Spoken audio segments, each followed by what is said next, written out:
So today I'm working on some Sharpening Pinking Shears, and when I got them, they were definitely not cutting very well at all. They just fold over any material. One thing to note is when you're testing these, you never want to test them on cardboard or paper. I always test them on cloth of some sort.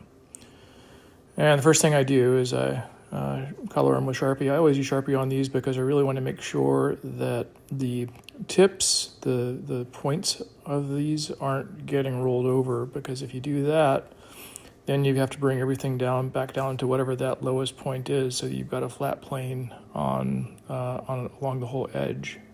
So you have to be very careful about making sure you've got the right angle. Other than that, it's quite straightforward.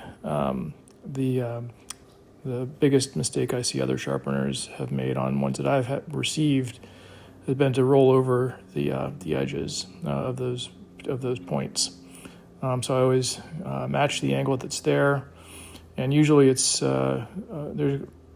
almost perpendicular, almost a 90-degree angle, and sometimes it's even more oblique than that. And so these are in good shape. They're a pretty old pair.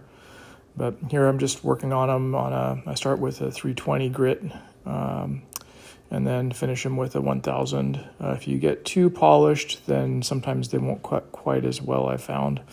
And for deburring, I really just use that 1000 and then just close them a couple of times to deburr. That way it seems to work pretty well. If you deburr them on wool or on some sort of felt, what I found is that the tips start to get bent over, and then you have to kind of start over again. So once I'm done, they're cutting really well. Oil them up and send them back to the customer. That's about it.